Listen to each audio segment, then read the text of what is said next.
Hello, everyone, and welcome back to my little solo rambling channel. Thank you so much for all of the views on the last video. I'm really, really glad it was so well received. I expected stuff on this channel to reach like 100 or 200 people, and it outperformed that tenfold. So, yeah, really, really glad that you found it useful, and thank you so much for supporting this little low production endeavor that I'm on. It's kind of lit a bit of a fire under me. I want to produce more useful content that is in the realms of what I can do best, which is basically just talking through things that I find interesting. So, yeah, just to reiterate the philosophy, low production, it's not going to be the most polished stuff you see, but hopefully it's really, really useful. And had some really kind people reach out. I know in the last video I mentioned about setting up like a Ko-Fi link for any support that people wanted to give or anything. I will put one because I completely forgot to do it. I will put one in the comment if you're interested. If you're interested, but it's not necessary at all. But the number one thing that you can do to kind of support if you're enjoying videos like this is just subscribe to this channel and help me grow it into something. Basically, gonna try and post around once a week if I can. Just sharing some hopefully interesting thoughts and musings on the game and specific decks, that sort of thing. So if you're interested in that and you enjoy the video, please do consider subscribing. It's massively helpful for me in turning this into something. Basically, I'm already blessed with a lot of success in the space, but would love to kind of get my own personal channel off the ground as well. So yeah, massive thanks to all of you. And with that said, let's not waste any more time. We can get straight into what I want to talk about today, which is we've just had DLC Bologna. It was a challenging event in some ways for attendees, but there was a lot of good to take away from it too. One of the major takeaways, we had 5 different decks in the top 8, which I think is pretty indicative of a very flat metagame where tons of stuff is playable.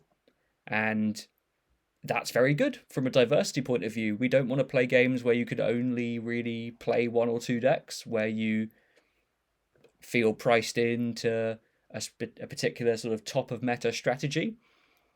There are many, many angles you can take. But as many of you will be familiar, that kind of carries its own challenges in terms of deck selection. The big question I want to try and answer today is, when it looks like lots of stuff is playable, what do you play? And I'm sure a lot of you will be facing that question going into set champs, because if one thing is true, I want to ask a hypothetical first. I want to kind of just feel how many of you have been in this situation or feel like you've been through this pattern specifically now or in the past with Lorcana or any other TCG. You spend the first couple of weeks of a new format exploring it, and you identify during that time the deck that you like the most. And you kind of lock in on that and you start practicing. First few phases of your practice over the next couple of weeks, you get stronger and stronger with it. And eventually you hit an inflection point where you start to see the problems with the deck. You start to see its issues a lot more. Your wins feel less important because you already know how the deck wins, and over time you condition yourself to see its failure modes a lot more. It's a valuable thing to do because you should understand how your deck can fail. But you start to see your motivation with the deck and your like for it go down, and you start looking across the room and you see these other decks and you see these decks that are now randomly beating you, and you start thinking, maybe that one's for me. Maybe it's time to jump ship and get involved with maybe it's time to play a little Amber Steel aggro, that sort of thing. I think many of you will be able to relate to that. And a flat metagame makes for a lot of grass is greener type thinking, where you really start to consider moving away from the deck that you previously identified as like great and good for you and looking elsewhere. So as you can see from the very simple image behind, I'm going to walk through a flowchart. I put a little flowchart together for the kind of thinking I would put into deck selection at the moment, and just try to walk through the process with you and chat through it as we go. Apologies if there's any background noise. In the spirit of low production DIY, I won't be editing it out, but I will just keep going unless it gets really bad, and then maybe you'll see a little splice. But yeah, let's jump in. So we are on the topic of deck selection. how do you pick a deck in an open metagame where it looks like tons of things might be good? The first decision point that nobody can or should avoid: is there a deck you enjoy a lot and are good at playing? Maybe this sounds glaringly obvious. I would hope it does, because if there is a deck you are good at and you enjoy, very, very little trumps that in terms of deck selection.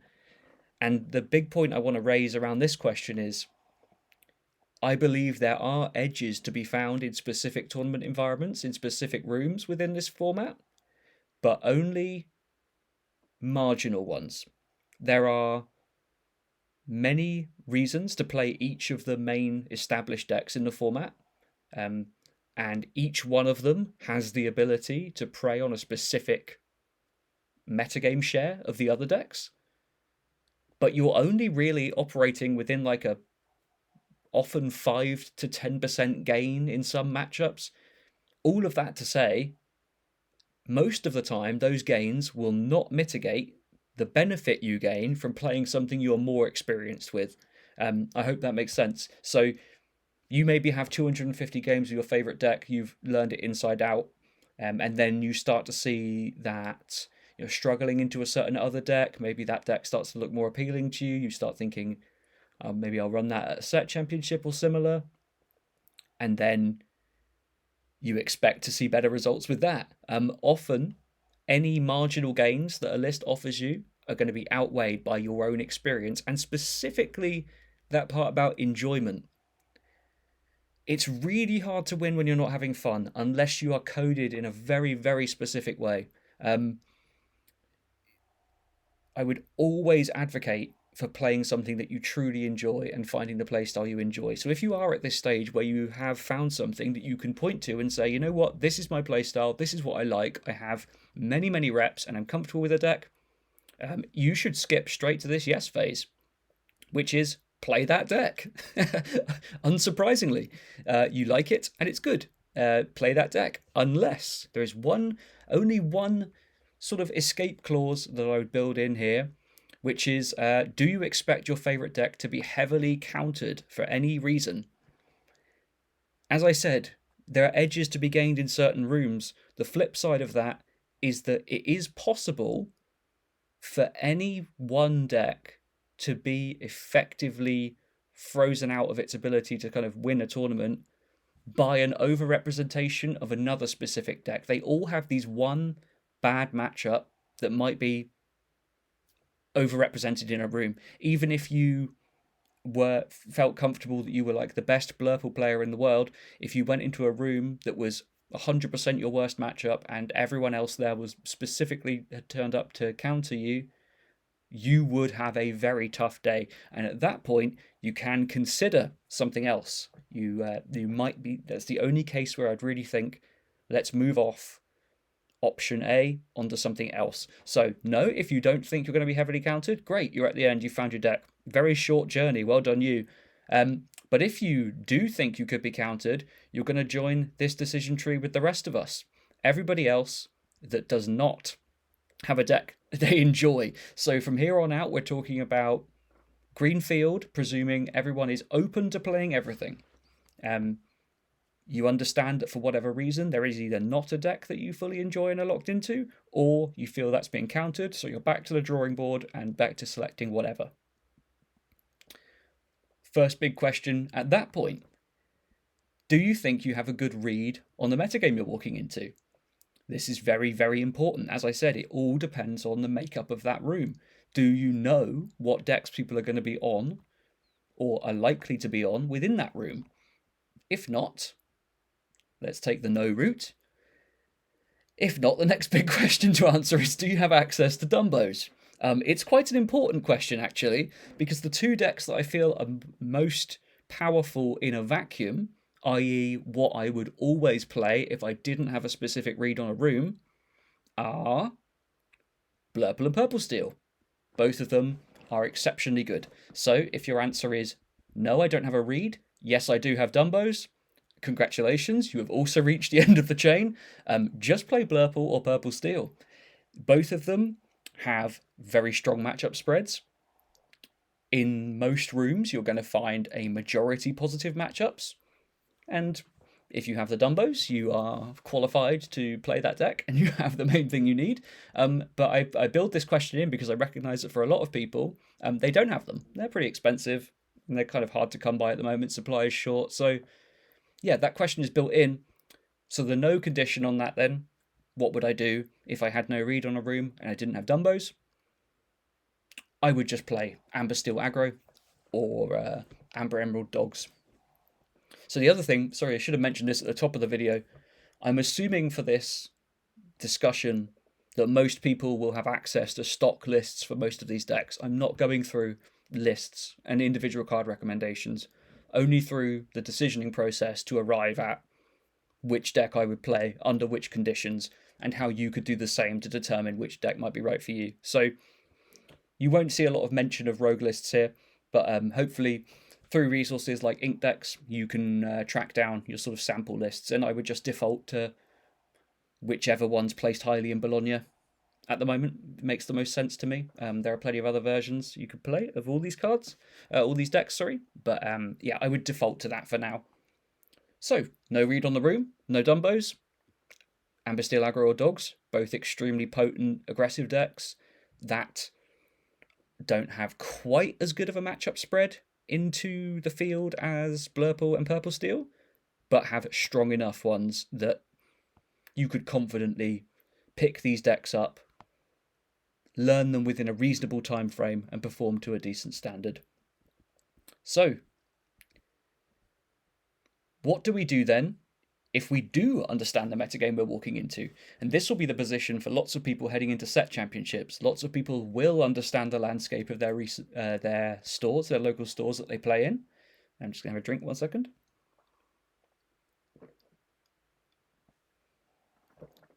And they, as a result, will be able to confidently say, I know what I'm likely walking into here. For most people, if they've kind of come from this feeling of my deck is going to be countered, it's born from a read on the room.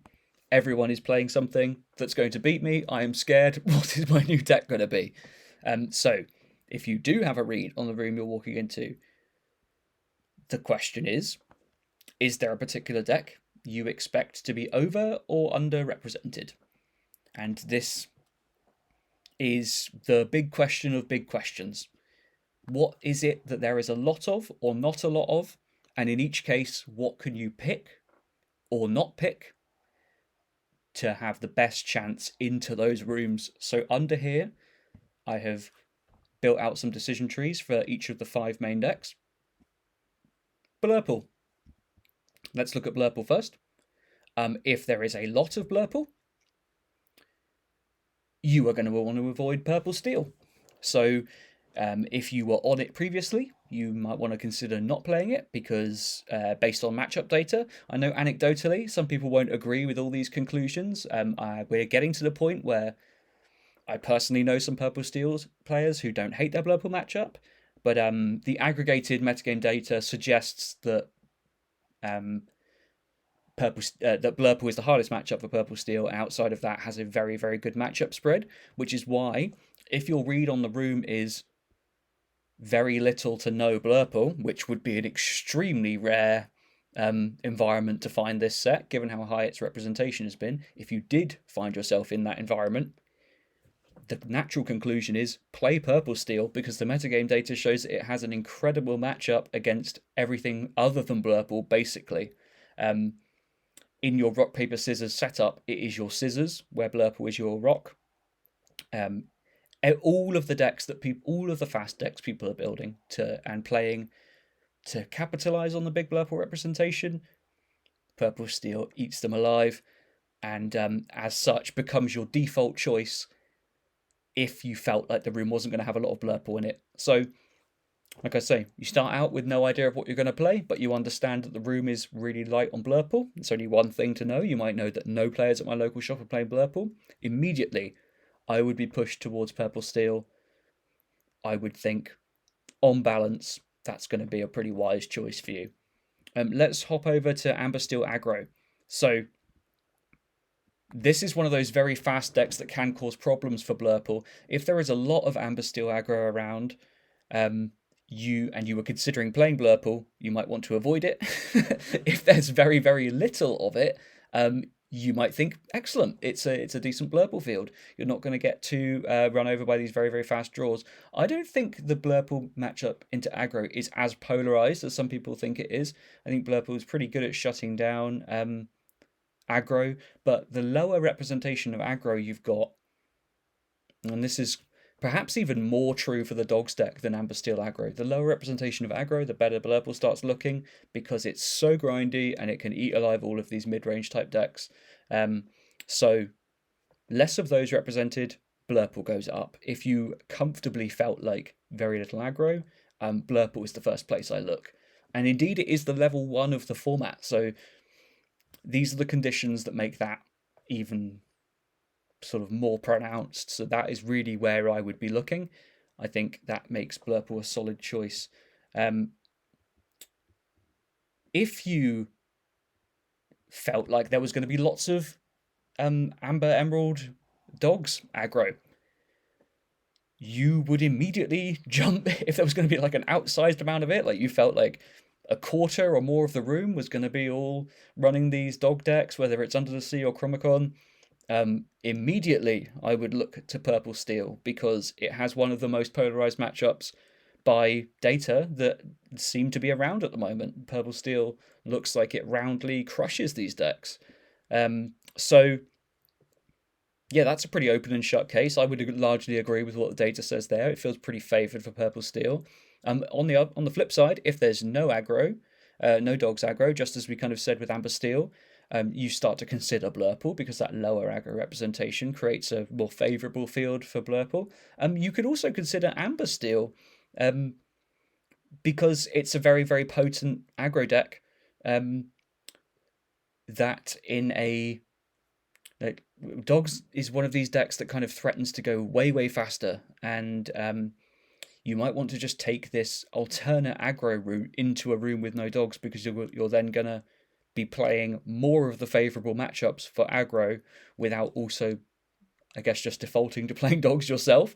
There is a load of... The reason I sound so cagey and unsure about that is because there's a load of debate going on at the moment about the AS versus Dogs matchup, and people seem to be of the opinion... I've seen things in both directions about which deck feels favoured. I mean, of course, Amber Steel has access to strength, but Dogs overall can be so much more explosive, and if it's like one of those Under the Sea decks, it just absolutely can crush. I guess it really comes down to this Chromicon versus Under the Sea type build thing. But in a field that's light on Dogs aggro, I would be pushed towards Blurple, and if not Blurple, I'd be pushed towards Amber Steel, because I think that sounds like the kind of field where... This is the other thing, right, is a lot of this exists in the negative space, whereas I'm talking about a lack of Dogs decks.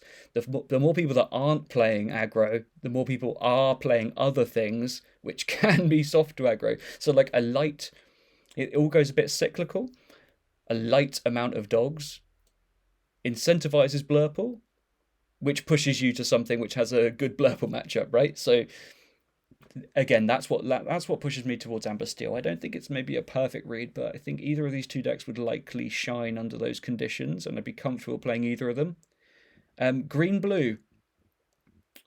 So, what do you say about a room with lots of green-blue? You might want to consider avoiding Amber Steel. It gets pretty crushed by a fast Under the Sea. The matchup data seems to suggest that is favourable for green-blue. So if there's a lot of it around, you would feel pretty scared of getting your board wiped quickly under very little duress for them. You've mostly just got Pete as a disruptive tool, in which case they just sort of wait, and Pete is a really slow thing for you to develop on 3-ink. They can exploit that quite easily. And if there's very little green-blue, you just in general feel a bit better about playing aggro, because this is one of those decks that can absolutely feast on it, despite being a slow deck itself. It's another back and forth matchup that you'll hear a lot of anecdotal evidence on it being positive or negative.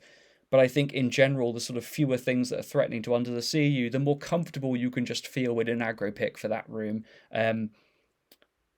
In general, I don't know how I feel about the green blue into blurple and purple steel matchups at the moment.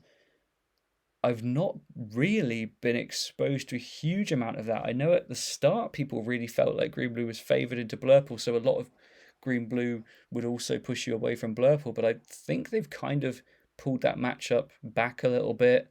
I think green blue in general is in a weird spot. Very techy deck to play, reasonably hard to execute perfectly, even when you do find your favourable matchups.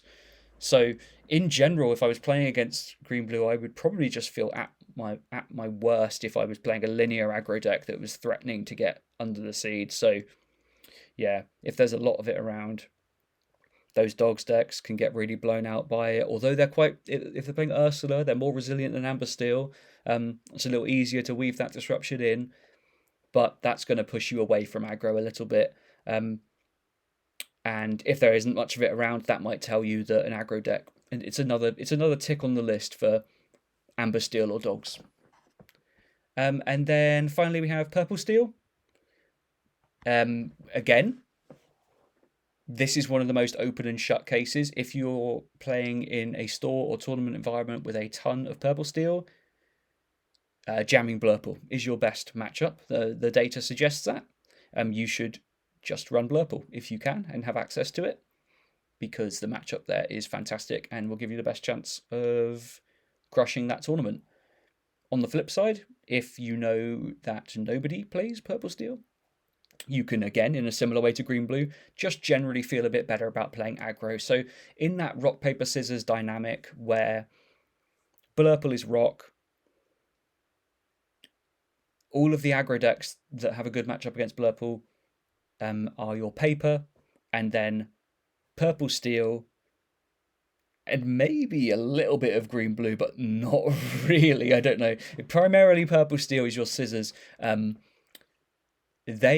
Steel is the deck that gatekeeps anti-Blurple innovation at the moment. So low Purple Steel means green light to play those decks that are tuned to crush Blurple. So that could be any aggro variant, really.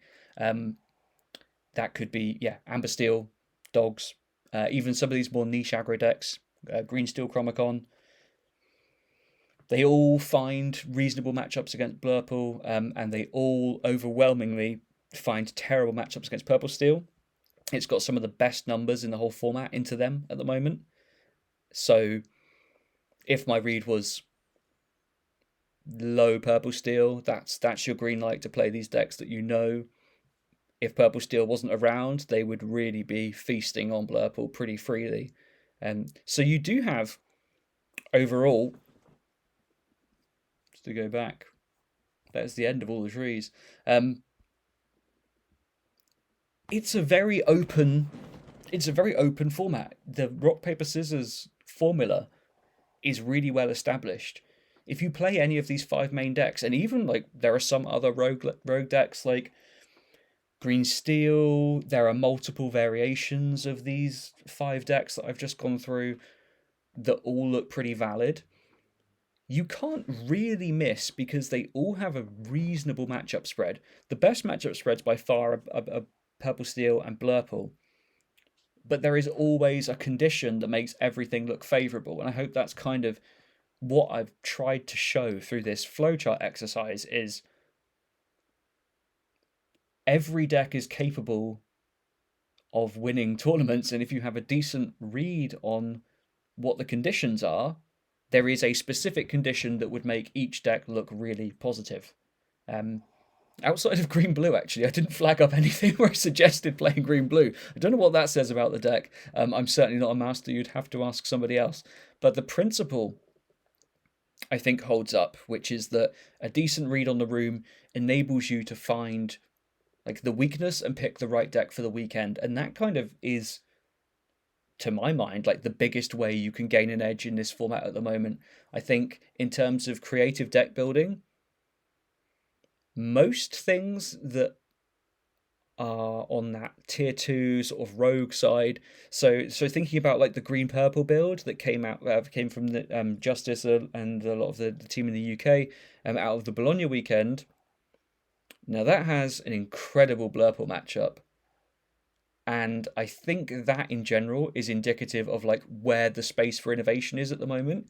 There is a lot of room to brew decks that crush Blurple. The problem is most of them get wrecked by Purple Steel or get wrecked by aggro. So there is no way of smashing this rock paper scissors formula. The way that you win at rock paper scissors is luck.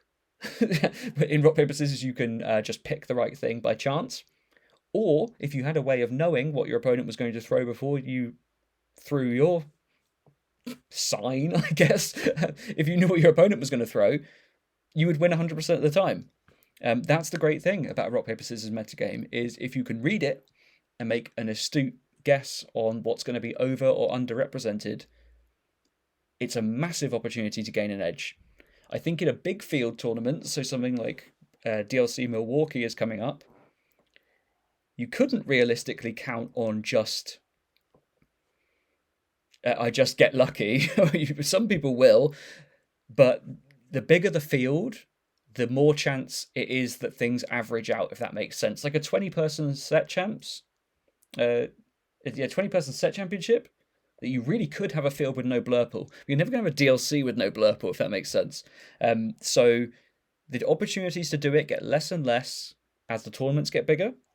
But when it comes to like securing your Maleficent match, trying to win something like that, if you have access to a good pool of cards and access to multiple decks, understanding what you're walking into and kind of following some of the general tips I've walked through here should help you start to lock in on the right deck. And that is what metagaming is. That's the essence of metagaming. It doesn't just mean playing what's good. It means making card and deck selections that are specifically powerful in the context of what other people are doing. That's it. And it's always been good. And it's kind of the key to success in a flat metagame where lots of things are playable. So yeah, really hope that as a discussion topic is useful for you all. I hope it helps some of you, especially newer players, kind of get a handle on what should go into deck selection. And at the very least, I hope it's like a really good reminder that this grass is greener thinking tends to be a trap for most people in these flat formats. If you start feeling like it's time to skip away from the deck you've practiced a lot and you like because something else is kind of crushing you, I promise you that deck also has failure modes, and if you put in the same number of games with that deck as you did with your own deck, you'll start to see all the ways it goes wrong firsthand and start falling out of love with that deck instead. It's a cycle we're all on. It's doomed to repeat itself, and at some point we will learn to trust our own feelings and back our own intuition over the constant kind of negative stream of input that we get after the initial buzz of winning has worn off. After we've proven that a deck is good, it can then only be proven to be bad. If that you've got yourself to a good point with it. You've got yourself to a point where you've convinced yourself this is playable. I like it. It's a solid plan. I totally believe in it. One of the things I said running up to preparation for Continentals last year was I stopped practicing about a week and a half before because I was really comfortable with the deck. And I was very comfortable that nothing was going to change in the metagame. So I stopped, because when you're happy, the only thing that can happen is you can become sad. If you don't play, you stay happy. If you do play, you risk either staying happy or becoming sad. So when you're happy, stay happy. If you have a stable route to stay happy, you choose that. Unless you feel the only reason to continue practicing is that you think there's more to learn, that you think there are potential changes to the metagame that you want to keep ahead of. But I think in general, more people should stop when they're ahead. I have watched many people drive themselves to near insanity with hundreds of hours of testing. Lots of people will tell you more practice makes better player. I think that's true. I think you should practice a lot. But practice carries diminishing returns, and it always has. You start looking for, once the metagame is proven flat, you start looking for answers that aren't there. And when you look for answers that aren't there, you start imagining them and finding them in places where they aren't, which is the seed of all of these thoughts where we kind of move away from the decks that we like and that we believe have a decent enough matchup spread to play, and these other things that are more important. Breaking that cycle of thought is really tough because we're conditioned as card game players to constantly look for new answers and to constantly look for the answers to the problems we're facing. So over time, the problem might start to appear different because your experience with the deck, you hit a run of your worst matchup, and it starts to look like a major problem. So you seek answers to it by moving to a different deck, when really no actual problem exists. You've just experienced a statistical anomaly. I will not trying to convince you to not practice, but recognize the diminishing returns and recognize when you're falling into these patterns of seeking greener grass when you might be better off sticking with what you know. The phrase I always like is the grass is greenest where you water it. So any amount of time you spend flapping, trying to rapidly learn a new deck, trying to adapt at the last minute before a tournament, could have been better spent doing something productive, which I'm not saying necessarily is practice. It could be meditation. It could be anything that supports your performance and continuation along the path you're on, instead of fretting and wildly wondering about where should I go next on this journey because I'm not happy with the path I'm on. Don't settle, but recognize when you're spiraling. Try to pump the brakes a little and stop the spiral. If you spot an opportunity like those kind of talked about here, you can jump on it, but only if you've got adequate time and comfort and access to the right cards that you may be able to play that new deck to a standard at least as good as the one you're comfortable with. Yeah, that was probably a little rambly.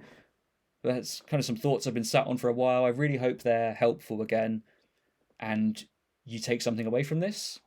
This is really, for better or worse, what I want to do with this channel, is just vocalize these kind of thoughts that I think could help in some way support people's general development within the game. Maybe challenge some traditional thinking, get people thinking in a slightly different way. I am like the biggest advocate for finding what gels for you personally and sticking with it versus constantly trying to keep up with a shifting metagame and bouncing between best decks, never really developing any particular skill set other than some fundamentals. So you can expect a fair amount of that agenda being pushed because that's kind of what I live and die by. Yeah, again, really hope it's useful. And it's a lot of fun for me doing this. So thank you so much for watching. And yeah, thanks again for watching the last one. I was just blown away. I'm going to try and stick with it and just keep this going. But I could be quite flighty, so I'll do my best. And yeah, please do consider subscribing. There is no better way to support me if you are a fan of the podcast or if you're a fan of what I've started doing here. Yeah, it's a huge help if you do. So thank you so much, and I'll catch you next time. Good luck in your set, champs. I hope some thinking here supports you on your journey to a beautiful Maleficent mat. And if it doesn't, don't blame me. It was all your fault. I'll speak to you soon. Thank you.